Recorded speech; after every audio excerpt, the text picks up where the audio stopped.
So let's get this lit up. And while we get it lit up, let's take it down.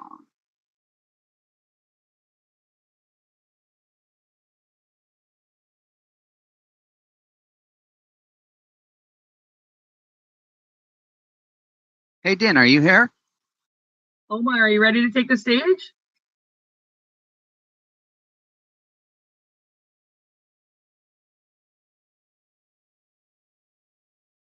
Well, while we're waiting, how about we all test some audio right now? Anybody who wants to open up your mic and say hello, please feel free to do so, including the icons on the stage. Hey, how you doing? Who was that out there? Angelina Bundy in the damn Hey, body. Are you happy that it's Friday today? I am happy that it's any day. Right? You know what? Because we get to, right? That's just like the cadence of things every day because we get to. We've got to remember that. And let's see here. Chris, Christopher, Alex, Omar, are your mics working? Hey, what's up, everyone? Chris Steves here. Hey, Chris, how you doing? Doing well, thanks. How about you? Pretty good. We're just waiting on some audio things here in the world. We all know how it is. Sometimes it is my volume okay? Yeah, it's awesome. You sound great. Okay. How about everybody else here on the stage? Let's open up our mics and test them out. Hey, good morning. This is Omar Din, the moderator. I had a few other applications open. I want to make sure I wasn't blasting everybody with background chatter here. Awesome, Omar. Well, if you want to take it away today, you can. Feel free to move up to the podium if you want. If not, just get this kicked off and we will start our ICONversations hour. All right, guys. Hey, Nicole. How's it going? All right, so it looks like we've got everybody here today. So, yeah, my name is Omar Din. I'm a ICON agent from Southern New Jersey and also the greater Philadelphia area. Today's going to be, about our panelists here today. We're not really going to go into a whole lot of me unless anybody has a specific question. So first off, we're going to go right on down the line here and just get a little bit of background on everybody, just to get a brief introduction and find out, some ins and outs of the people that are going to be speaking. And we're going to keep the subject matter. We're going to ask the same question to all four panelists to help keep on topic here today. So we'll start off with Alex Cordova from New Mexico. So Alex, starting off, tell us, first off, how long have you been with EXP? Hi, good morning. I've been with EXP since August of 2020. Okay, so relatively new. So tell me, what's your, now that you've been here a good 2 years, what are your thoughts, likes, dislikes with the transition to EXP? I operate a fairly big team, and when we moved over, the transition was a little bit different, I guess, than most. We have a decent staff that assisted with a lot of it, but that was probably the hardest thing. I can't say there's any dislikes. I really enjoy EXP on a lot of levels. I think, for whether it's a team or a single agent, EXP is like a wealth play. In other words, there's so many avenues and things inside of EXP that assist you to get ahead. Okay. So you mentioned that you have a large team. How many active agents do you have on your team? So I now operate I'm a multi-state team. Here in New Mexico, I have 33 agents on my team here. Had a team upwards of 100 agents at one point. Okay. And then I operate a team of 10 in Arizona and 2 in Colorado. Wow, that's a massive team. All right. Now, moving on to Chris Steves from Ontario. So, Chris, how long have you been with EXP? I've been with EXP for about 2 years now, and so far so good. I like everything about the business and the processes and the people I'm working with. So, yeah, it's been a very good experience so far. And I would say there is a slight learning curve if you come from another brokerage. Obviously you got to adjust to the new systems and just kind of get familiar with everything, right? Sure. And Chris, are you a team lead or are you an individual, a solo agent? Solo agent. I've been doing this about 14 years, and I've got an assistant, but really I operate on my own for the most part. I'm part of a group, like a team of guys here in Ottawa, Ontario, and we help each other out, but we do all operate as solo agents, for at the end of the day. Okay. And so since migrating over to EXP, I know so far we've had two comments on coming from a different brokerage, the adjustment period. I'm sure it had to do with, the whole cloud-based aspect versus going to a brick and mortar and having your broker, just being right down the hallway for you. What big advantages would you say have opened up since migrating over to EXP? So, I'll jump in here. The systems are all really well done and the support is excellent. EXP's got a few things that I find separate this company from a handful of the other brokerages. I've been with 3 or 4. This is my 4th brokerage. Typically I was with Keller Williams. I was with a couple other small brokerages. But I haven't found anyone else that's offering the revenue share program the same way EXP does, which is amazing for anybody that's bringing in new agents underneath them. What EXP offers there is really second to none, in my opinion. And, all the systems that the back end systems for all this stuff for tracking everything is phenomenal. I mean, you need anything at all, you can go into your EXP Enterprise and you just have everything at your fingertips. Something else I really like, obviously, is the equity program and the stock options. I don't know if any other brokerages in Canada, I don't think any other brokerages offer that. And so that's a big advantage and a great opportunity for us agents to take advantage of. I could keep going, like the KV Core systems are phenomenal. I'm happy to kind of dive into various stuff, whatever you guys want to hear. Well, we are going to touch on the systems in an upcoming piece here. So continuing on with and thank you, Chris. So moving on to Christopher Rains from Tennessee. How long have you been with EXP? It was a year, September 1st, so just over a year now. Okay. And are you a team leader or solo agent? Team leader now. I had a small team prior to coming to EXP. I had 1 agent. Okay. I currently have a team of 7 now, and I co-team lead with another agent and also focus a lot on the rev share opportunity and growing that organization as well. Great. And lastly, Nicole Ward in Ohio. How long have you been with EXP?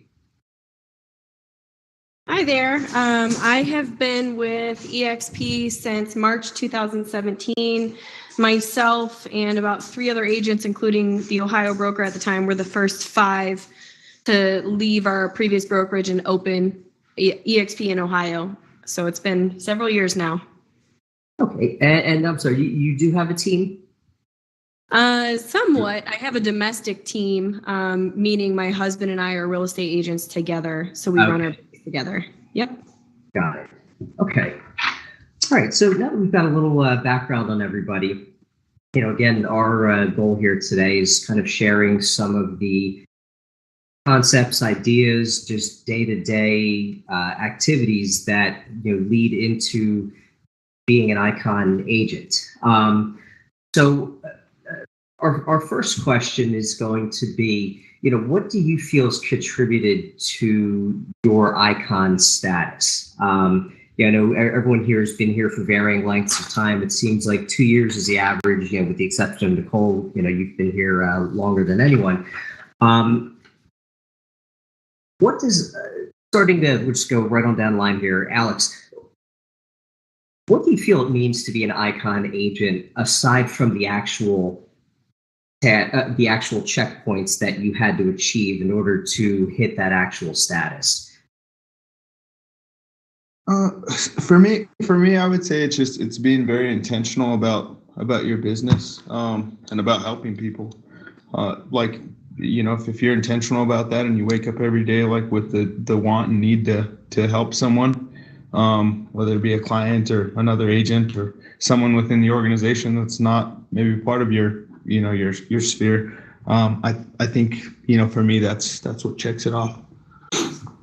And what advantages at EXP do you feel have helped you achieve ICON status? Like tools, systems?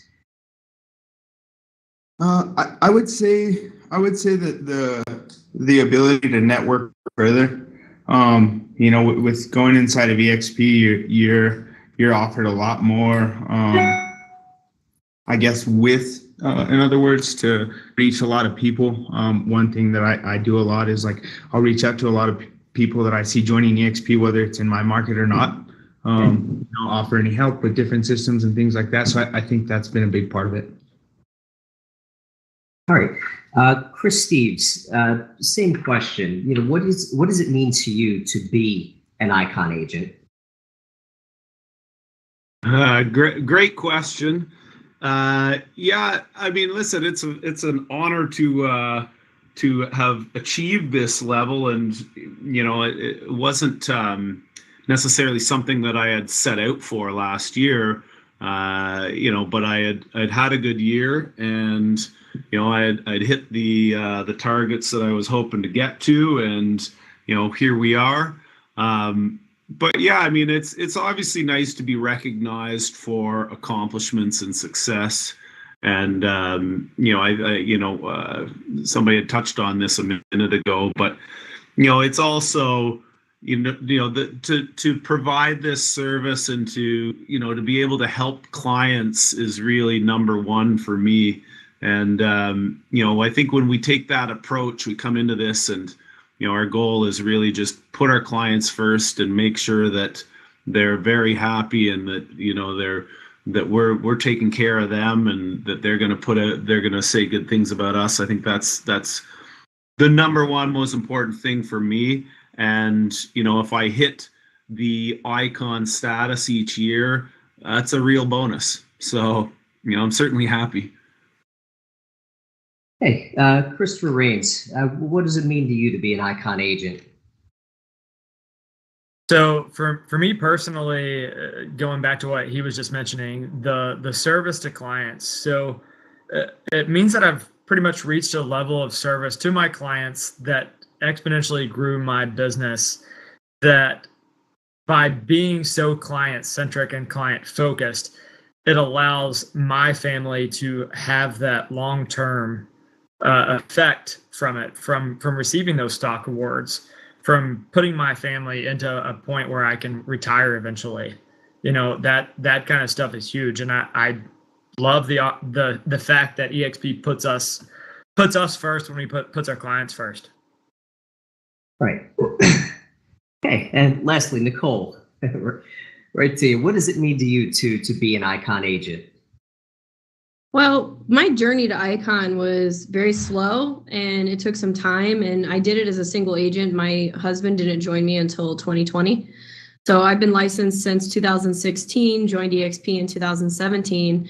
And by my second year in real estate, I was a capping agent, and I was a capping agent for 4 years, always flirting with ICON, never quite getting to ICON.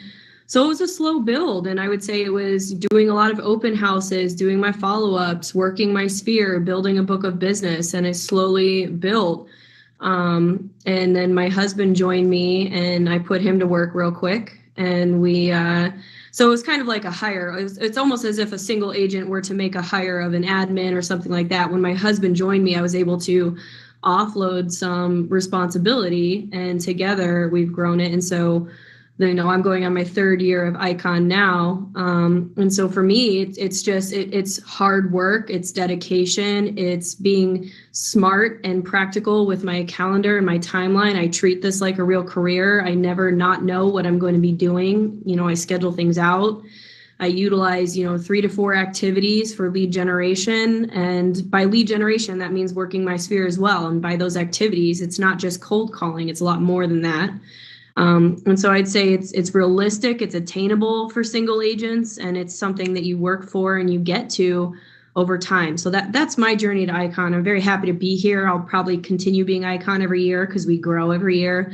But it wasn't an overnight thing. It wasn't an overnight success. It took time to get to this point. So, Nicole, you actually delved right into our next topic. From what I'm hearing, did it feel like, and you can confirm this, that each year just built upon the previous as far as your production? Each year you got a little bit higher, a little bit higher, a little bit higher. Is that right so far? Yeah, I would say production, there's a couple of different ways to look at production. You're looking at, how many transactions you've closed, but you're also looking at the price point of your transactions. Right. And obviously you need a certain number of transactions for Icon, but how fast you cap also depends on how many transactions after you cap you Icon. The average price point in my area when I started was 150. It's closer to 200K now, but that's pretty darn low. So I had to do several transactions to make Icon. I have to do more than 40 transactions a year to reach that Icon status. So yeah, it built every year. I raised my average price point of sale every year, and I raised the number of transactions I did every year. So through all the different facets of growth, whether it's transaction count, average price point, volume, you're seeing a snowball effect so long as you're continuing to chip away at it day after day. Yeah, it comes into an effect too when you're a brand new agent starting off year 1, year 2.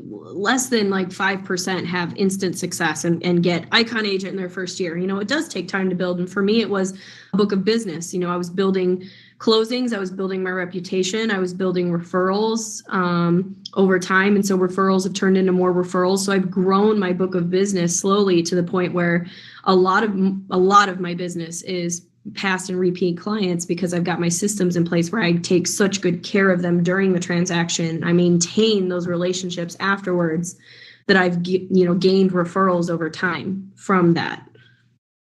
And I think that's ultimately the goal of every agent, is to have their phone ring as a cumulative effect of everything that they've done right up until that very minute, and not worry about where the next transaction is going to come from, for sure. So I want to get into now the day-to-day. Nicole, you started this off here with, part of becoming, achieving the volume that's needed to, hit any level of success is all going to come down to, all right, where are these transactions coming from? And you've given us a good background into your day-to-day. Chris Rains, on a daily basis, what are the basic staples of what you run through every day to, whether it's to get your phone ring, to promote, upcoming transactions, to get future clients? Walk us through the day-to-day steps. Like, what's part of every day to work towards making that phone ring to get a buyer or a listing? So for me, I've always really built a lot of my business on relationships. I look for different ways to build new relationships every day within my normal day. It doesn't matter if I'm at the store, if I'm playing a social sport, if I'm at a restaurant, whatever it is. And all of that always leads back to my social media channels. Major one is Facebook. So I try to constantly add new friends on Facebook and then post regular content to stay in front of them. Try to make sure everybody knows that I'm an agent. That's the honest number one thing that I've done to really build up my business, is just stay extremely consistent with social media. And then I'm also really good with Facebook groups, and I've grown several of those to be pretty substantial to generate leads for both myself and my team. Once again, all leading back to social media and Facebook. On the groups that you mentioned, are these groups you started or groups that existed and you now participate in? These are groups I started. So I've got a couple of the largest groups in Tennessee, about 150,000 members in total that I've built, and it's for buying properties in Tennessee. So I catch a lot of people on the front end. Okay, so that is real estate specific, obviously. That is real estate specific. Yeah, I've got some non-specific ones as well. I've got some yard sale groups, and I've got different things. I use all of them for lead generation. Okay.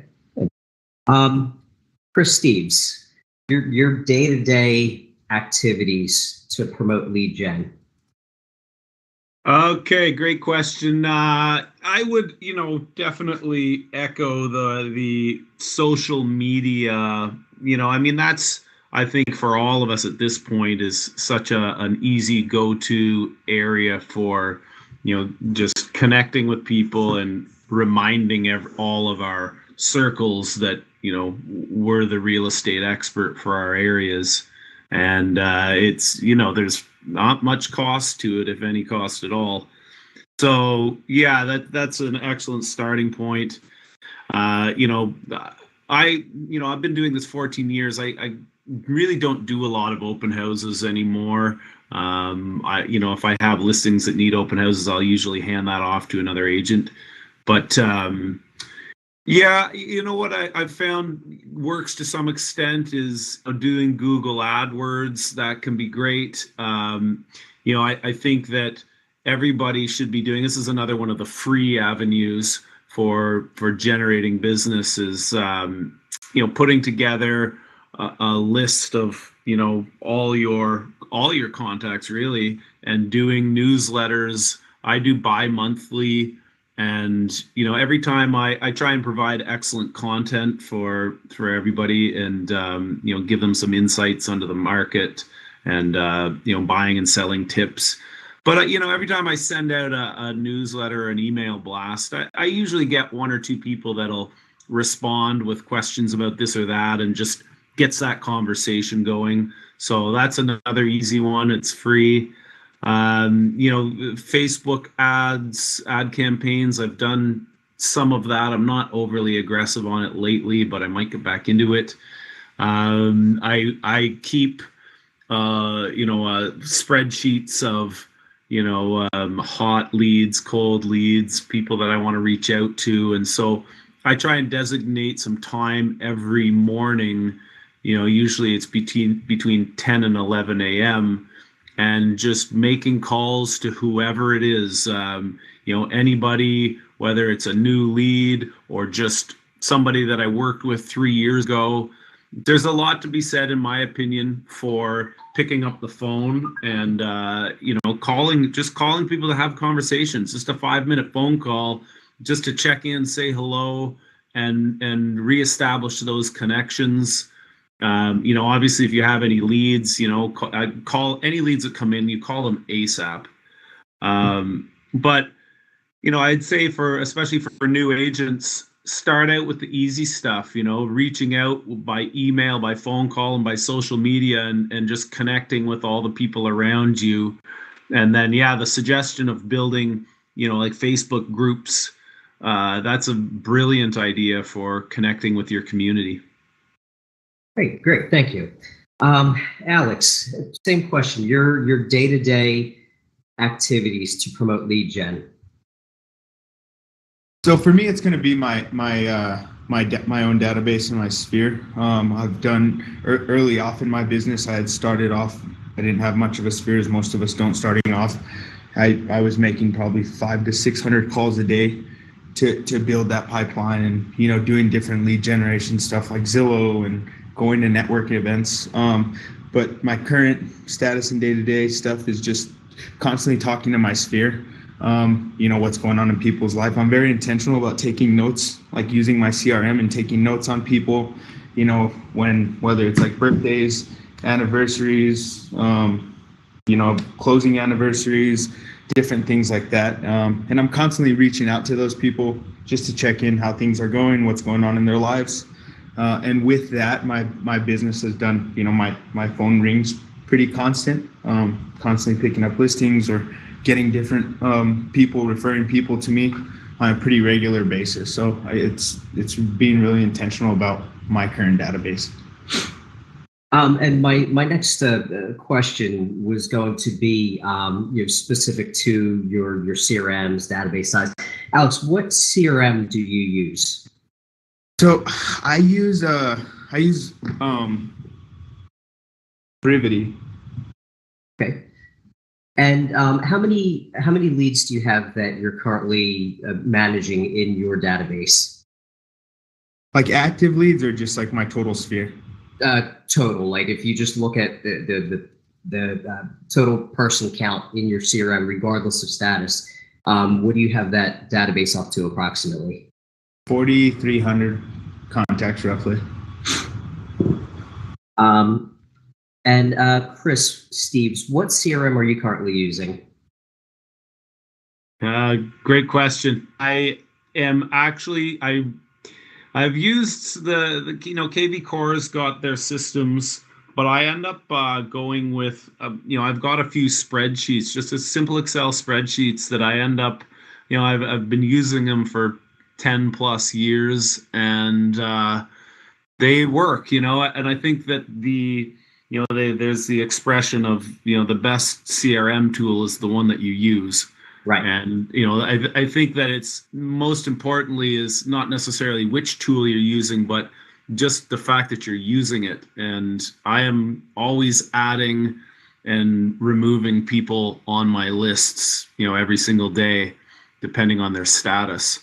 And so, I keep a spreadsheet of development sites and property owners with buildable land for medium or high density around my city, and then I'll keep another list of new leads that I want to call or haven't called yet, and I keep track of when I called them, when I should call them next, and then past clients and when to kind of reach out to them. And so I kind of keep track of everybody in a different way, but I would say that's what I use most often is just a simple spreadsheet. And do you have an approximation of how many leads, say, total between all your different organizational spreadsheets? Oh, that's a tough one. My monthly or bi-monthly newsletter list is about 600 people, and that's I try and keep that one pretty up to date. The other lists they fluctuate a lot. I couldn't actually tell you exactly at any given day how many total connections or contacts I have, but there's quite a few. Some of these lists are pretty long. Thank you. And Chris Rains, same question. What CRM are you currently using?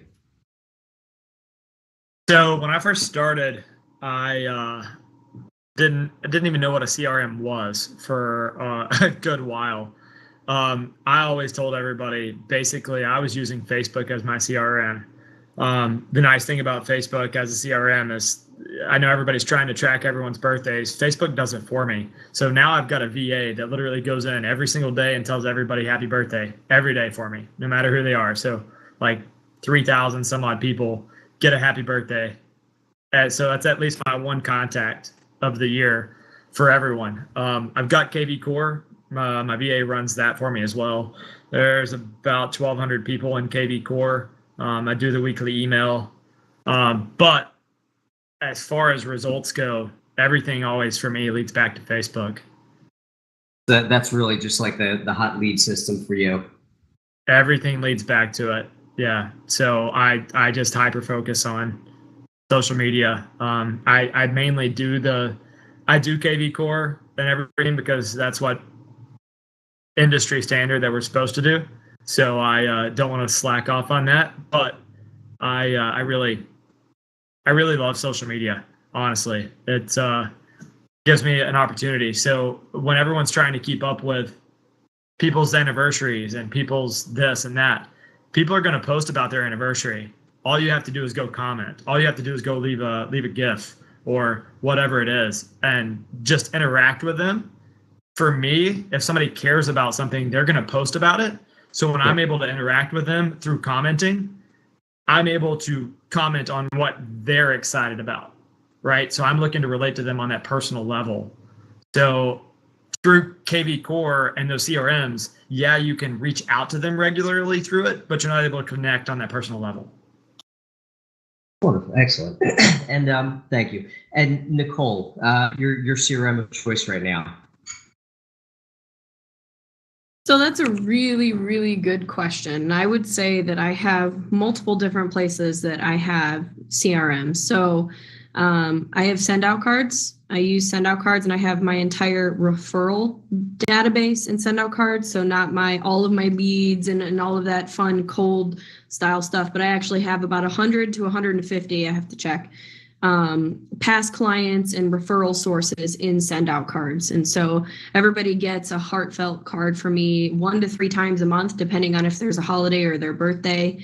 I spend a whole day or two and just create a bunch of heartfelt cards into campaigns, and then I have those cards sent out. So I use that for referrals. I use Reminder Media Magazine.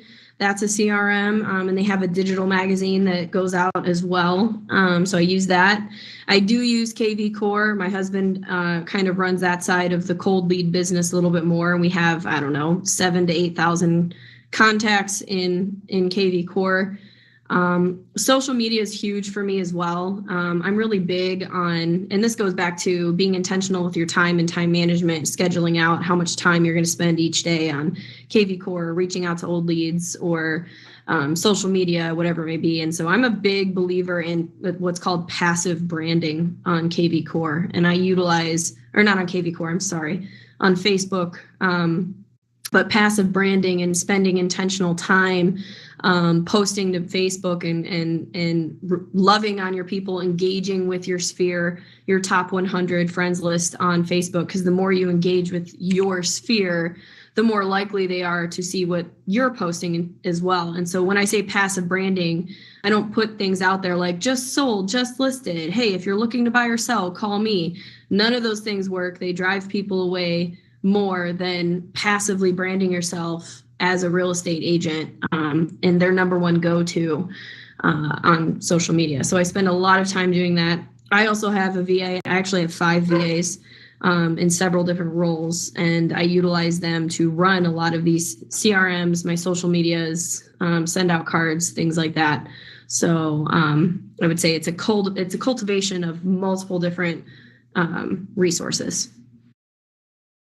So in summation, takeaways I'm seeing here is number one is that you have to find the CRM or system that works best for you. I'm a testament to that. It doesn't matter how great the technology is. If you don't use it, it's useless, no matter how well it does for anybody else. I'm hearing that people are kind of spread amongst a couple different like lead gen tools and technologies, be it a true CRM or Facebook. Depending upon age, I'm certainly of the Facebook generation, and I had some person start teaching me the ins and outs of Instagram, and I'm finally starting to get some productivity from that. Another thing that I was just reading over some of my notes here from everybody's answers. Nicole, you've got 8,000 leads in your CRM. The next closest was Alex with 4,300, and then we from there. So what did you do to get up to 8,000 leads CRM? That's a pretty impressive number, and especially considering that you were an individual agent for the majority of your real estate career. That's a really good question. And I have been using KV Core, which used to be Conversion, actually, before it switched over to KV Core. I don't think any of the agents on the panel were here when it was Conversion, but it used to be Conversion. It moved over to KV Core. And so I've been adding to it since 2016. So it's a combination of lots of things. So there's some really cool things that you can do on KV Core. And I want to preface it with if you do not need to use KV Core, you shouldn't use KV Core if you haven't taken the Inside Real Estate Success Agent Training and Setup Program for KV Core. It's not going to work if you don't use it properly. You can use it here, use it there, it won't work. So if you use that training, you set up your training, And over time, you actually start using the resources that KV Core allows you. So one of the things they have is called Property Boost. So whenever you have a listing, you spend $60 and you boost it out with Property Boost. And I've gotten, 150 to 200 leads from one Property Boost before, or I've gotten 7, 8, or 9 leads from Property Boost. There's a sweet spot for price range. If you put too expensive of a property on there, it's not going to get as many leads. And if you do a really cheap one, it won't get a whole lot of leads, but a really good price range. So Property Boost has brought in a lot of leads for me. Advertising using their ads or landing pages on social media. I also have KV Core has an open house app. So literally every single open house I've done over the past 7 years, there were 6 years at EXP. I've collected all of those leads and put them into KV Core. So it's just a multitude of several years of using KV Core. And I would say it was the past 2 years that we've really gotten excellent at setting up the right campaigns so that when the lead comes in, it drops into the correct campaign and it's on a good route. It's on a good roll. Believe it or not, actually Zillow has some really good training on correct campaigns that you can use. And a lot of them are texting campaigns to really pull people in. It's kind of like a clickbaity thing, but it pulls people in and engages conversations. We're at the point now where we have so many people in our database. We actually hired a VA who we've trained as a full-time ISA, which means inside sales associate, to run the CRM for us because we have too many to do on our own. And they do, calling and messaging and appointment setting. And we've probably been on, 200 listing appointments since March because of, pulling all this together and really using KV Core, setting up the right campaigns and cultivating that system to its max. Well, 200 listing appointments. That's impressive. It's nutty. We have to start a team at this point if we want to keep going forward because we don't have the time to go on all of these appointments. I was just going to say that rivals the numbers of some substantially large teams. That's a great job there. All right, I want to jump into some of the questions in the chat box here. Soledad. So this question is for Christopher Rains. What responsibilities does your VA have for your database? So she writes all the emails, so she writes everything out, instructs it, sends it out. She does on Facebook. She posts for me in some different groups a couple times a week. She once again tells everyone happy birthday. If she knows that I know someone well, she'll literally message me and let me know. Like, she pays attention to the people that I talk to and I'm around and the agents I know and clients. She'll literally tell me, be like, hey, look, you need to call somebody. Like, I know that this person's important to you. She creates a lot of social media posts. She posts on Google for me every day.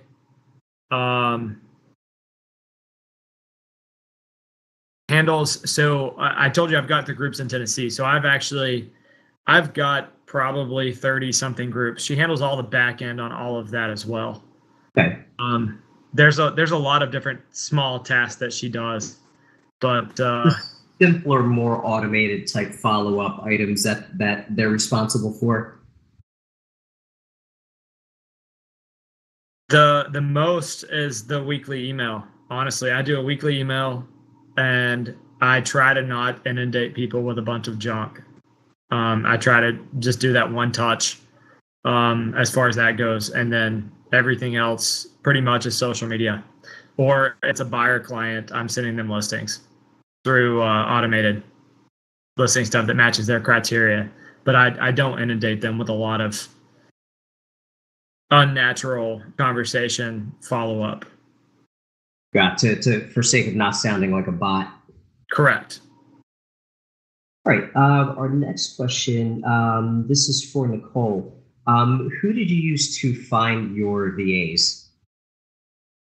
This is a really good question. So there's a lot of VA companies out there, a lot. And so I use a very unique company. And let me just explain. Most VA companies, what they do is you pay a good amount of money, and then they assign you a VA. And sometimes that VA is really good, and sometimes they need to switch that VA out. But usually you're paying $1,000 or more, or you're paying $10 to $12 an hour for a VA.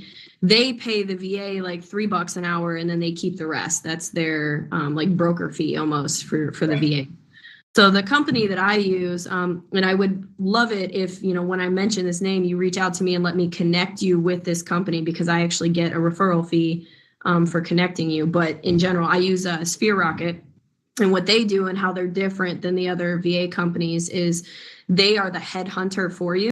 They help you. They provide you with all of the training you need to manage your VAs. I mean, just amazing resources, masterminds, daily trainings, daily coaching calls. That you can join whenever you want. They are the headhunter. They help you hire the right person who's qualified for you, and then you take them from there forward. So if you're paying your VA $3 an hour, $4 an hour, we have a couple at $5 an hour, then you aren't responsible for paying that additional cost. That's the difference. You're just paying your VA directly. And so there is a lot of self-training involved with it. And I do know the right person to connect you with if anybody is interested in a VA with Sphere Rocket. And Sphere Rocket is not an EXP company. It's not related to EXP. But yeah, I'd be happy to connect you with the right person to ask more questions. So just reach out to me. So my next question is kind of posed to everybody here, still on subject with the VAs. We had a couple people ask the question, is that with the VAs, managing, getting involved in Facebook and whatnot, how do you keep things personal while you have a VA doing the responses? It's a really good question. If you don't mind, I think Chris is the other one that has a VA, but I can answer first. So I use a program called Asana. Asana is a task management software program. It's very similar to Trello. But what I really like about Asana is I've created a social media posting calendar. Basically, it's a calendar, but there's so much more to it. So I created that as a template. And my VA goes in, creates the content. There's AI, artificial intelligence writing software out there that they can use to convey the message in proper English. They create the themes for each day of the week or whatever it may be. And this is both for personal and your business page. And they post it in the Asana, assign the task to me, and I approve it, alter it, or ask them to revise it. And so what I can do is I can take something that was spent, a half an hour of time creating this post, and then I can go in and alter it so it sounds more like it's from me. And it cuts down the time of consistently posting, because that's the key with social media. You have to be consistent with it if you want to cultivate an audience.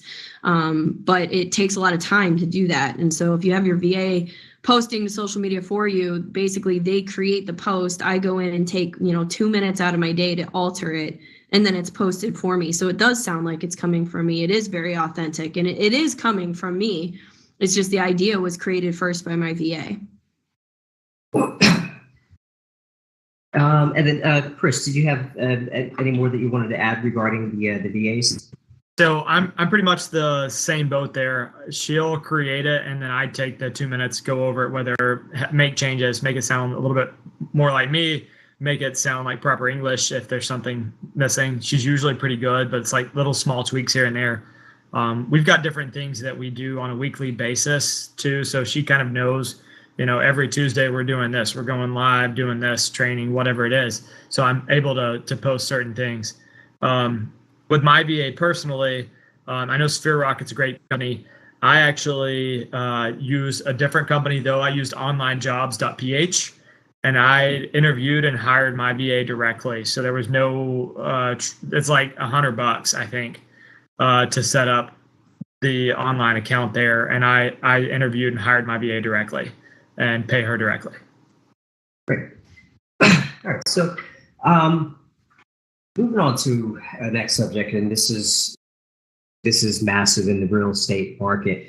I want to talk about just the market shift that had a pretty dynamic ride the past couple of years, from all the changes that happened through COVID. And I know each state was affected differently. roller coaster ride that we had with the price increases around the country. We had some markets slow down in several of the major cities. And now, we're seeing a giant shift in the market now with these sudden tremendous rate increases. I know I'm always curious to talk to people about what they're doing now to adjust to these market shifts that we're seeing.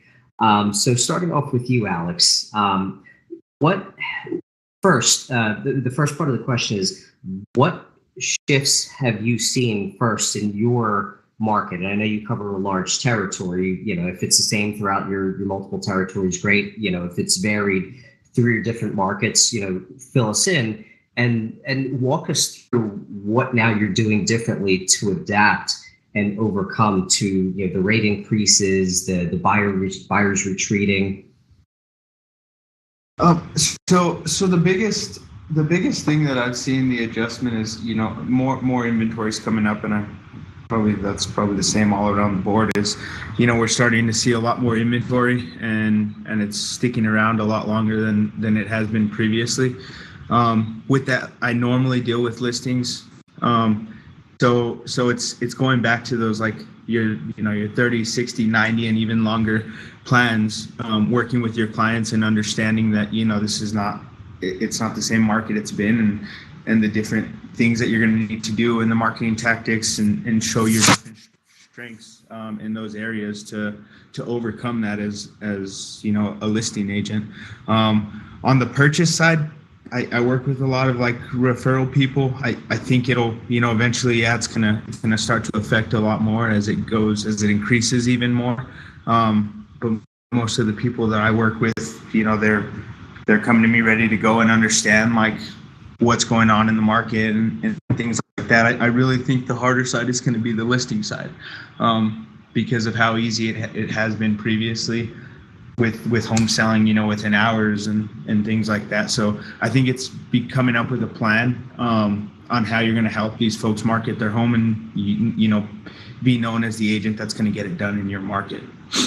And are you seeing any shortage of buyers right now in your market?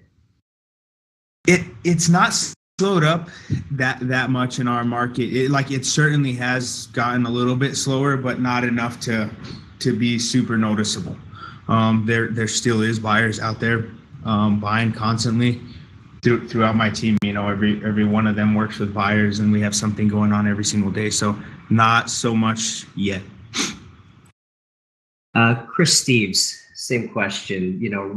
What changes are you seeing in your market, and how are you adapting to it? So yeah, I mean, I'm in a similar boat where things have slowed right down and inventory levels have increased. Buyers are in general a lot slower. They're more nervous. They're more afraid of, or I should say, uncertain of the future. And so, it used to be really easy to get buyers to pull the trigger, and they'd come rushing in on any property, way over asking price, no conditions, and give the seller exactly what they want.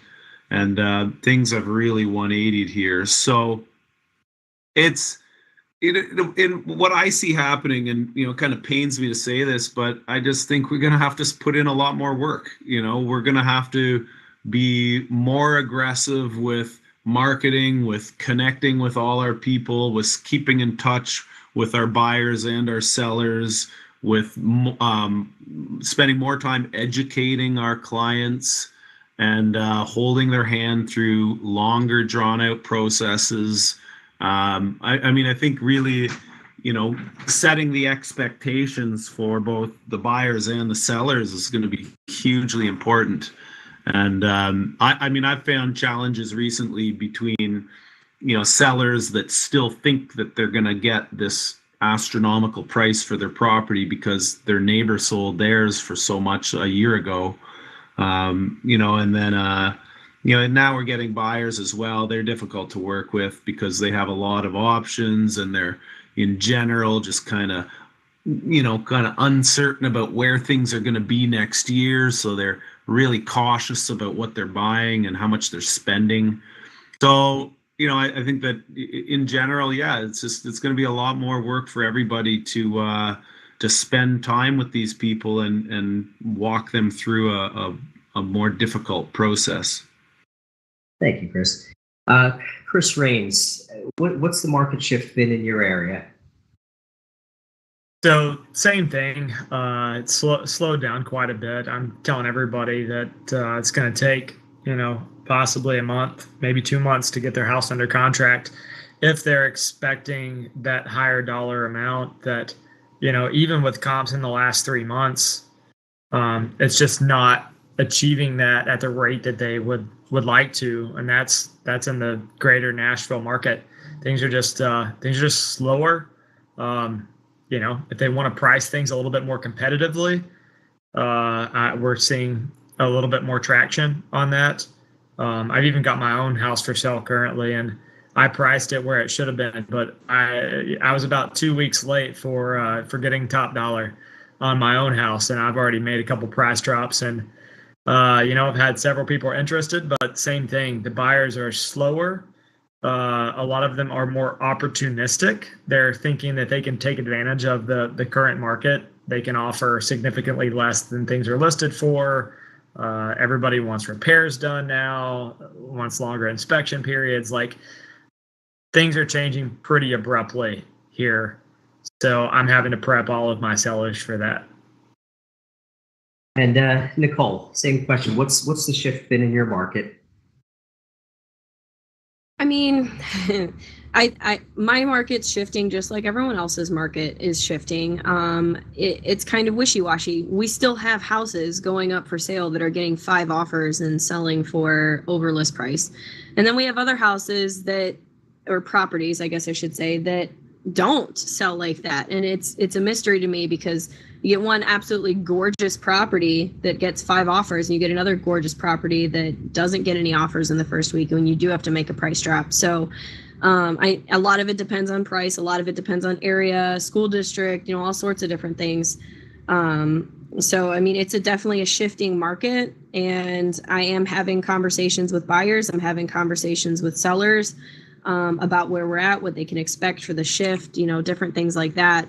But I'm going to maintain, one thing I want to say is that regardless of what brokerage you're with, and regardless of the market, a good agent can make it through any market. Doesn't matter what's going on in the market. If you have your ducks in a row, if you're doing all of the things, if you're doing your 3 to 4 lead generating activities every week, if you're doing your follow-ups, if you are intentional with your time management, if you're doing all of the things that you should be doing to grow a career, the market, you will shift with the market as it shifts. So regardless of what happens or the conversations you're having with your clients, you will continue and maintain to grow your business just like any other market. And so I think it's important for people to know, don't run away screaming or scared, because the fear mindset will bring you down. Work through the market and you will get through it, and you will still sell real estate if you're doing all of the things. Thank you, Nicole. So I feel like this subject here is, my opinion, is probably one of the most important subject matters, just with the drastic shift that we've seen. Not just in this industry, but in several industries that I've worked in before that were always, sale based.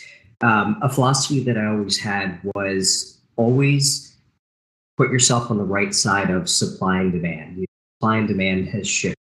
In this industry, the product is the house. Without the house to sell, you don't need a buyer, you don't need a seller, but you need the product, which is the house. You need a buyer and you need a seller in order for a transaction to take place. There are certain coaches of mine that said, always go after the listing. That is the wellspring of everything. And I believe that to a point, because again, that is the actual product. But right now we're starting to see a lot more inventory return to market. So the listings are now not the instant transaction that they were even just a short few months ago. I've got a team of 4 agents, and I've been telling them for months now, that a change is coming, and embrace your buyers. Embrace your buyers. Anyone that was on the fence, reach out to them, give them a call, ask them how they're doing. You just pick up a phone, have coffee with them. An eye-opening experience that I just had 2 weekends ago with a new buyer that I was working, and he was a referral. Was that, he's like, well, I'm not sure, the things are still too aggressive. I don't want to get into bidding wars. I don't want to pay these prices. And I sat down with him. I said, look, for your price point with what you're looking, I promise you there's plenty of houses available, because I'm running searches, sending them listings. And with this client, this was the first time I was able to do this scenario in a long time, was that on a Saturday, we went out and looked at 5 houses that fit his criteria, one after another. I'm sure a lot of people, in this webinar, when they go out to show a person houses, there might only be one to show, and then a week later, there's another one to show that fits their criteria. So on a Saturday, saw 5 houses that were within his criteria, loved a few of them. Sunday, went out and saw 4 more houses that also fit his criteria, loved a few of those too. So we saw 9 houses in total. Sunday evening, we looked at the one that he liked the most, and we got the house that he loved the most out of 9 homes, $25,000 under asking. I haven't done that, and I can't tell you how long. I mean, it would have been pre-COVID, but the point of the story, and several of the panelists have already said this, is that educate your clients, whether they're buyers or sellers. Set them up with what the actual expectations, give them realistic expectations, again, for your buyers and for your sellers. Any buyers that were holding off because of, they were worried about getting edged out on all these properties, those times are almost put to bed now. So get on the phone with them, educate them. With the sellers, again, you're not selling it in 24 hours unless you're just drastically underpriced. Even that being said, I've got a few properties of my own that are probably underpriced, in my opinion, that seem to be sitting longer than they should be. But just set those realistic expectations so that when it happens exactly as you said it would, you are the expert. Everybody in this room, you are the experts. Make sure that you are a source of certainty in these uncertain times with all these buyers and sellers. I mean, things are changing so quickly on a day-to-day basis. And if you don't ever know the answer to something, the wonderful thing about EXP, and I stand behind this 1,000%, is that if you don't know something, ask somebody. So many great people in this company that are willing to help out and back you up with something. I've experienced it time and time again myself, whether it's going to EXPCon, jumping into these meetings here, or running into agents at showings and open houses. It's just been fantastic. So we're Hey, Omar. Sorry, it's Nicole. I just wanted to jump in real quick and say one thing that kind of challenges what you're saying. And I know we're at the end of the call here, but you pointed it out, but you didn't say it directly. You said the product that we're selling is the houses, that we can't do what we're doing without the houses. And that is true. We can't do what we're doing without the houses and the properties. But the product that we are selling to the public is us. We are the product. And so being that, like you said, being the knowledge base, having that information, we selling ourselves, that is the ultimate product. That's how we get clients. They need to trust us. We are selling ourselves. Absolutely. For the clients. Yeah, absolutely correct, Nicole. All right. So let's, if we've got any questions here, we're right at the end, but if we can get to maybe 1 or 2 questions here to wrap things up.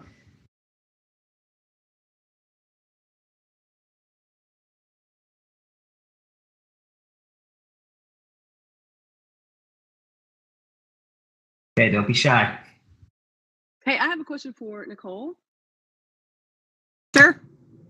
And I may have missed it because I got bumped off the world and I had to come back in. But you were talking about passive on Facebook, that you don't do the typical just sold, just closed, just you did. What do you do, I guess, as the passive marketing on Facebook?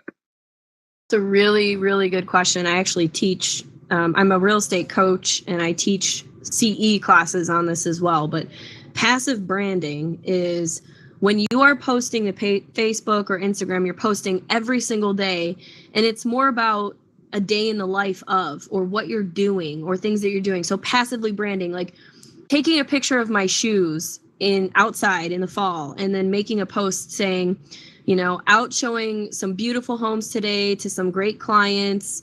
Hashtag realtor life, hashtag realtor mom, hashtag whatever, shoes, whatever it may be. But I'm not saying, hey, buy or sell with me. I'm letting everyone know what I do, how I'm doing it, that I love doing it, and that I do it every day without saying buy or sell or call me, if that makes sense. When I'm with my kids, cooking dinner at night, I'll take a quick post of what I'm cooking and I'll say, long day of listing appointments, and I'm so excited to be home with my kiddos, making macaroni and cheese for dinner, hashtag realtor mom, hashtag realtor life. Things like that. That's passive branding. That's not in your face. It's passive, and it's letting everybody know on a daily basis what I do. That's how you cultivate a sphere on social media. Got it. Totally understand. Thank you so much. Thanks.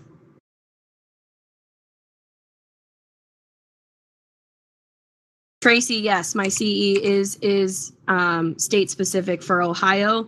However, I have a lot of agents that I coach outside of the state of Ohio that have been asking me to live stream my CE classes, so that even though people are in person getting their continuing education, you can still sit in on the class and at least see or attend the class, basically. So I will just reach out to me if you want to join, and I'll let you know when the next one is.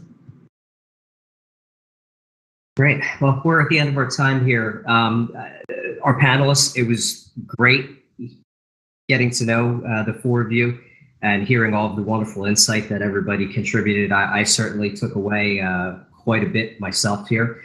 To everyone out in the audience, again, this stands true, and I'm sure I can speak on behalf of all the panelists. Any additional questions on any subject matter? Anybody wants to learn a little bit more about my quick question.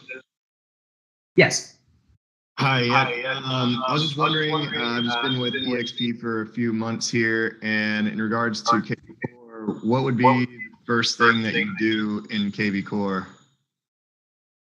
My personal, and Nicole had already touched on this, is the property boosts for listings. And just so you know, too, I'm not sure, there's some agents that'll say, well, what if I don't have any listings? You can boost other agents' properties as well to start funneling leads into your own pipeline.